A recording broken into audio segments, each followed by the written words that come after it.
Hello everyone, welcome to my YouTube channel understanding chemistry.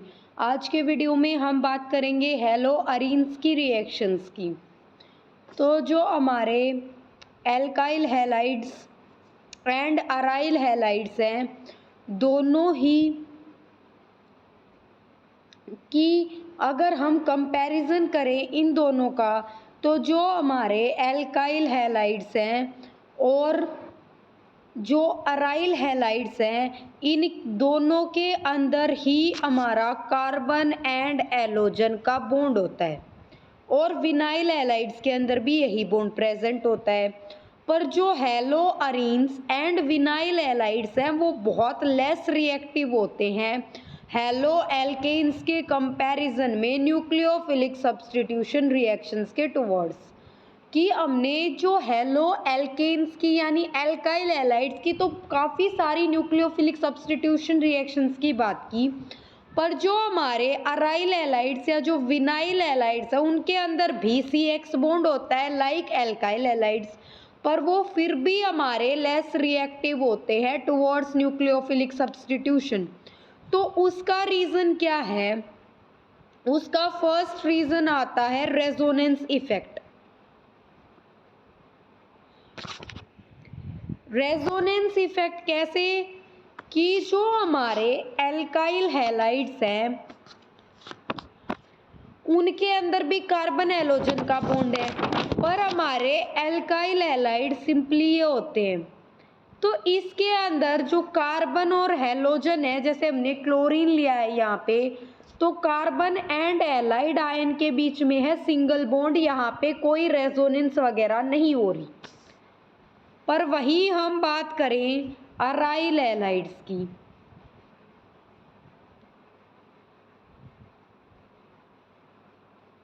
Aryl halides यानी chlorobenzene ले लें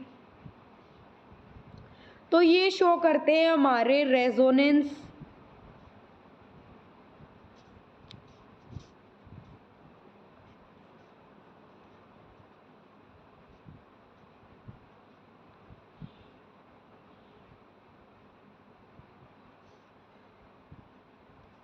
resonance की वजह से आ जाता है इसके अंदर पार्शियल डबल बॉन्ड कैरेक्टर, कि जो कार्बन एंड एलोजन वाला बॉन्ड है इस बॉन्ड के ऊपर पार्शियल डबल बॉन्ड कैरेक्टर आ गया है यहाँ पे।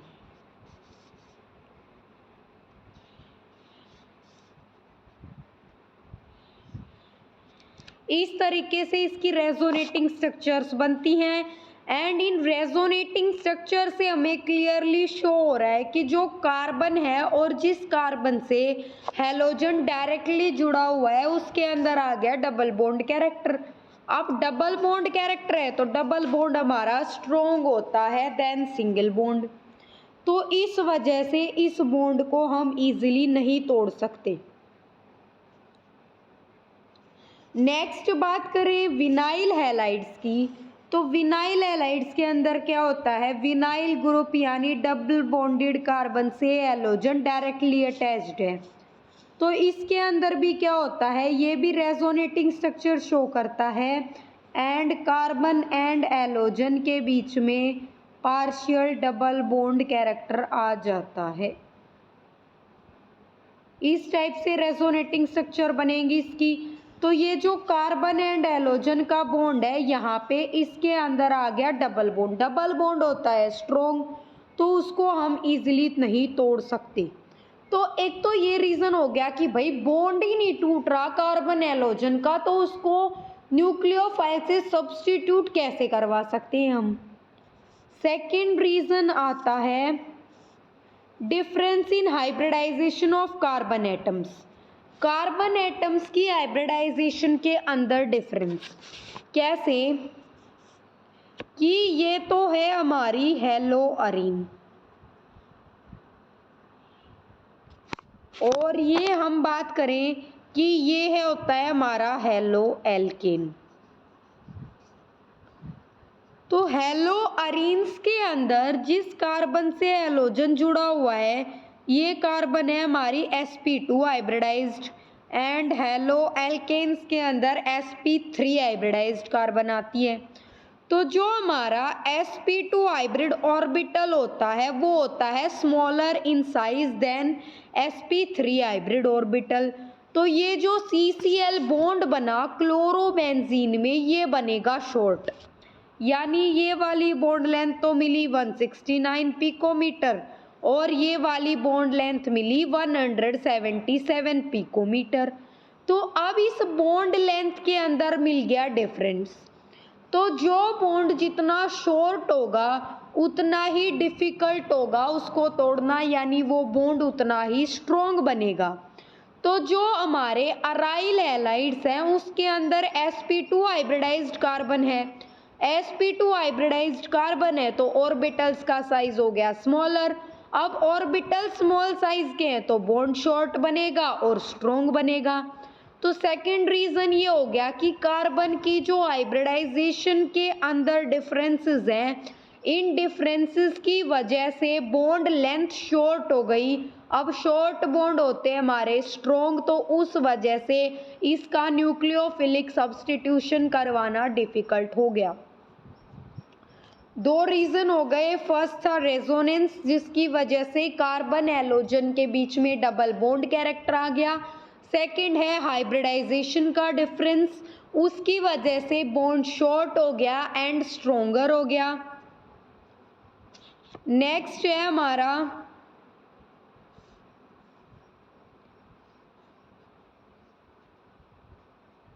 नेक्स्ट रीजन है पोलैरिटी ऑफ कार्बन। कार्बन की पोलैरिटी का क्या डिफरेंस है कि जो हमारे हेलो अरीन्स हैं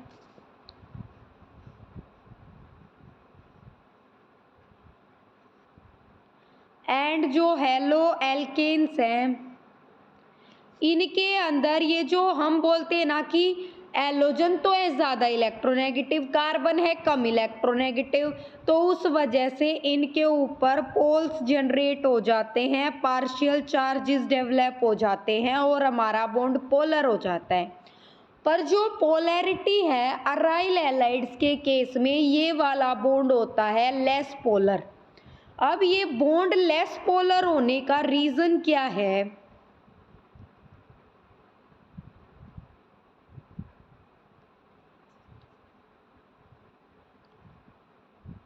पोलैरिटी हमारी किस चीज़ पे डिपेंड कर रही है? इलेक्ट्रोनेगेटिविटी डिफरेंस पे।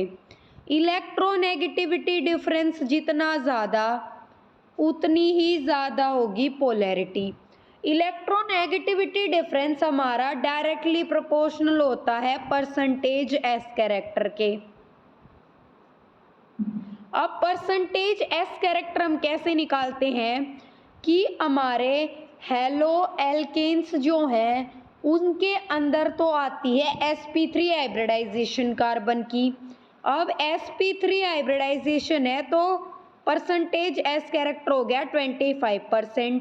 और हेलो अरीन्स के अंदर sp2 हाइब्रिडाइजेशन आती है तो इसके अंदर एस कैरेक्टर हो गया हमारा 33.3%। तो एस कैरेक्टर जैसे बढ़ा वैसे वैसे इलेक्ट्रोनेगेटिविटी बढ़ी। अब इलेक्ट्रोनेगेटिविटी बढ़ी तो जो डिफरेंस है वो तो कम हो गया, क्योंकि डिफरेंस हम कैसे देखते हैं? डिफरेंस हमारा पता चलता है कार्बन एंड हैलोजन की इलेक्ट्रोनेगेटिविटी के बीच में कितना है। तो अगर कार्बन की इलेक्ट्रोनेगेटिविटी बढ़ रही है जब कार्बन sp2 हाइब्रिडाइज्ड है, हैलोजन की इलेक्ट्रोनेगेटिविटी फिक्स है, तो यहाँ पे डिफरेंस क्या आएगा? डिफरेंस कम आएगा। तो उस वजह से हेलो अरीन्स की जो बॉन्ड की पोलैरिटी है वो कम है। अब बॉन्ड जितना कम पोलर है उतना ही मुश्किल है वहाँ से हैलोजन को डिस्प्लेस करवाना न्यूक्लियोफाइल के द्वारा। तो थर्ड रीजन है कार्बन की पोलैरिटी का। नेक्स्ट है इंस्टेबिलिटी ऑफ फिनाइल कैटायन कि जैसे हम बात करें कि हमारे जो अराइल हैलाइड्स हैं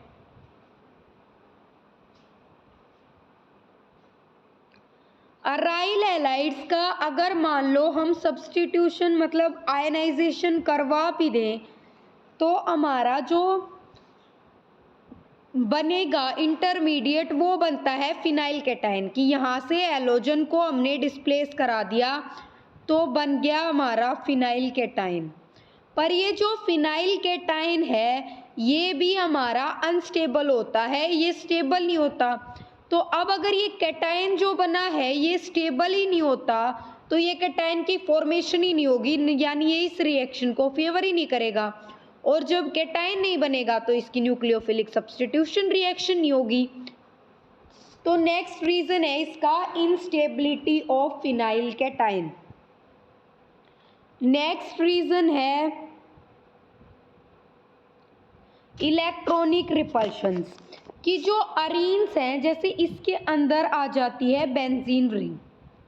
अब बेंजीन रिंग का क्या मतलब है कि इसके अंदर पाई इलेक्ट्रॉन क्लाउड है, ऊपर भी नीचे भी।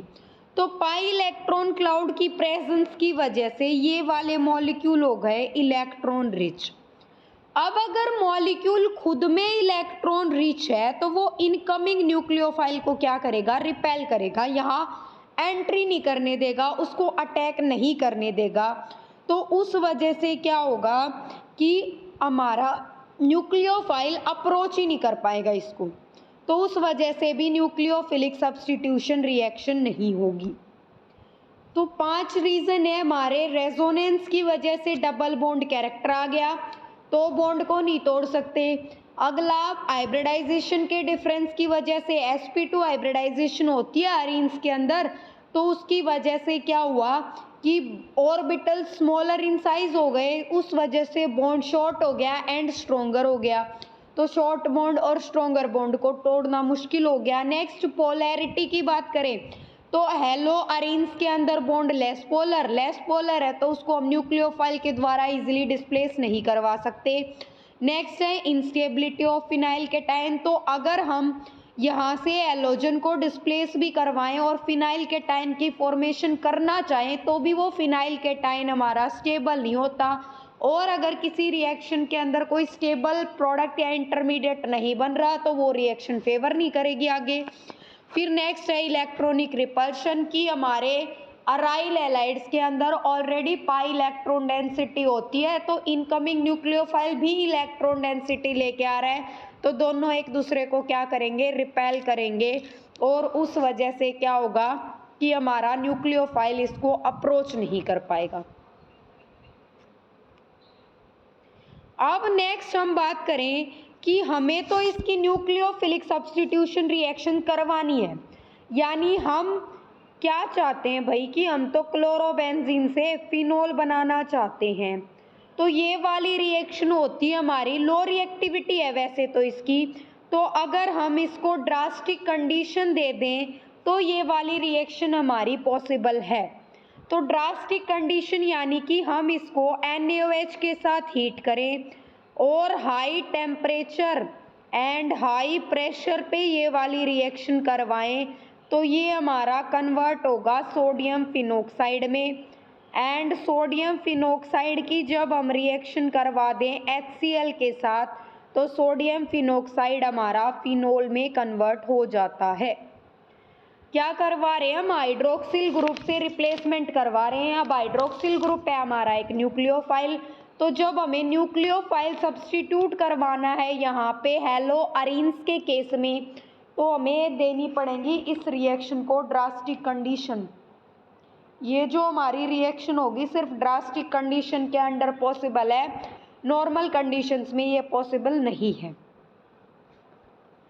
तो हम क्या चाहते हैं कि हम, अब देखो मेन रीज़न क्या था कि हेलो अरीन्स की डिस्प्लेसमेंट हमने बोला ड्रास्टिक कंडीशन के अंदर हो रही है, तो हम क्या करें इस बेंजीन रिंग से कोई इलेक्ट्रॉन विड्रॉइंग ग्रुप अटैच कर दें। इलेक्ट्रॉन विड्रॉइंग ग्रुप जैसे NO2 हो गया, CN वगैरह हो गए। ऑर्थो एंड पैरा पोजिशन पे जब हम इन ग्रुप्स को अटैच कर देंगे बेंजीन रिंग के यानी हेलो अरीन्स के साथ, जैसे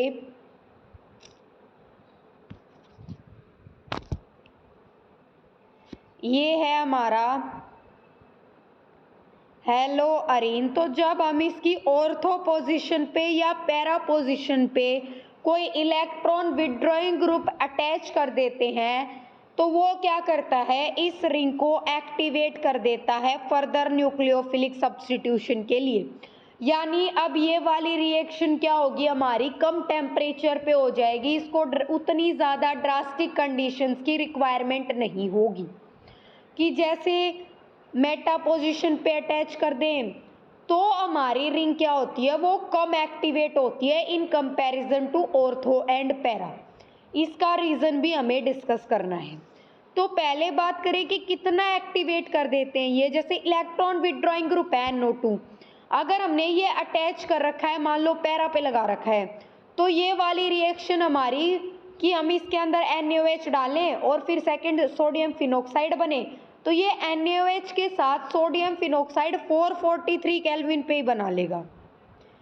कहाँ 623 पे हो रही थी, कहाँ 443 पे हो रही है। और अगर ऑर्थो एंड पैरा दोनों पोजीशन पे अगर हमने ग्रुप अटैच कर रखा है तो ये रिएक्शन 368 केल्विन पे ही हो जाएगी। और अगर दोनों ऑर्थो एंड एक पैरा तीनों पे सब्स्टिट्यूशन कर रखी है हमने इलेक्ट्रॉन विड्रॉइंग ग्रुप की, तो हमारी रिएक्शन नॉर्मल वाटर की प्रेजेंस में हो जाएगी 323 केल्विन के ऊपर। तो क्या कर रहे हैं, हमारे इलेक्ट्रॉन विड्रॉइंग ग्रुप जो हमारी वेरी लेस रिएक्टिव थी when aryl halides nucleophilic substitution reaction के टुवर्ड्स, उनको कर रहे हैं एक्टिवेट। अब ये जो एक्टिवेशन हो रहा है ये सिर्फ ऑर्थो एंड पैरा पोजीशन पे होता है, मेटा पोजीशन पे कम होता है in comparison to ortho and para.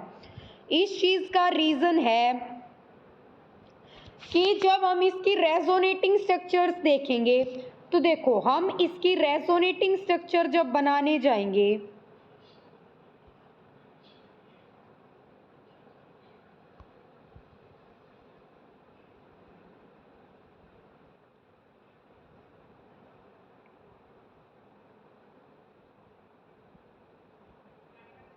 तब जब इलेक्ट्रॉन्स की मूवमेंट होगी इस तरीके से, तो देखो हमारा ऑर्थो पोजीशन पे नेगेटिव चार्ज आएगा इस स्टेप में।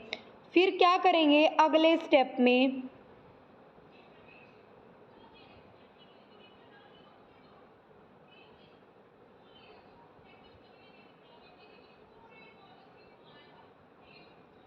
यहाँ पे नेगेटिव चार्ज आ गया। अब नेक्स्ट में क्या होता है कि ये वाला बॉन्ड यहाँ शिफ्ट होता है और नेगेटिव चार्ज जो आता है हमारा नेक्स्ट के अंदर, वो आता है हमारा पैरा पोजीशन पे। तो इन रेजोनेटिंग स्ट्रक्चर से हमें क्या पता चला कि ये जो हमारी मेटा पोजीशन थी इसके ऊपर तो नेगेटिव चार्ज आ रहा ही नहीं है। तो हमें ये बात पता चली यहाँ से कि जो ऑर्थो एंड पैरा, अगर यहाँ पे हम इलेक्ट्रॉन विड्रॉइंग ग्रुप लगाएं या यहाँ पे इलेक्ट्रॉन विड्रॉइंग जुड़ा हुआ हो हमारा, कि जिस कार्बन के ऊपर नेगेटिव चार्ज है अगर उससे NO2 डायरेक्टली जुड़ा हुआ है तो वो NO2 इन कार्बन आयंस को भी स्टेबलाइज करेगा और जो बेंजीन रिंग के पाई इलेक्ट्रॉन्स हैं उनको भी स्टेबलाइज करेगा। पर मेटा जो हमारी कार्बन है मेटा पोजीशन पे, उसके ऊपर तो नेगेटिव चार्ज आ रहा ही नहीं, कि जिस कार्बन से NO2 जुड़ेगा डायरेक्टली उस कार्बन पे तो नेगेटिव चार्ज ही नहीं आ रहा। तो ये जो NO2 ग्रुप है ये हमारा कार्बन आयन को स्टेबलाइज नहीं करेगा, कार्बन आयन हमारा सिर्फ पाई इलेक्ट्रॉन से स्टेबलाइज होगा। तो जो ऑर्थो एंड पैरा से कार्बन आयन मिल रहे हैं हमारे, वो दोनों चीज़ों से स्टेबलाइज हो रहे हैं कि NO2 ग्रुप यानी इलेक्ट्रॉन विड्रॉइंग ग्रुप भी स्टेबलाइज कर रहे हैं और पाई इलेक्ट्रॉन्स भी स्टेबलाइज कर रहे हैं। जबकि मेटा पोजीशन पे जब इलेक्ट्रॉन विड्रॉइंग ग्रुप जुड़ा हुआ है तो वो हमारा स्टेबलाइज नहीं कर पा रहा कार्बन आयन को। तो उस वजह से जो रिंग का एक्टिवेशन है वो ऑर्थो एंड पैरा के केस में ज़्यादा होगा देन मेटा।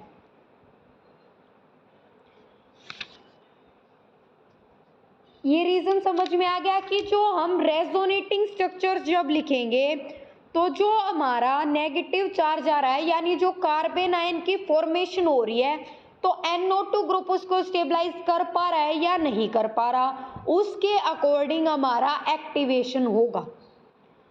तो अगर इसके अंदर आज के वीडियो में इतना ही, अगर इसके अंदर कोई भी डाउट हो तो कमेंट्स में पूछ सकते हैं।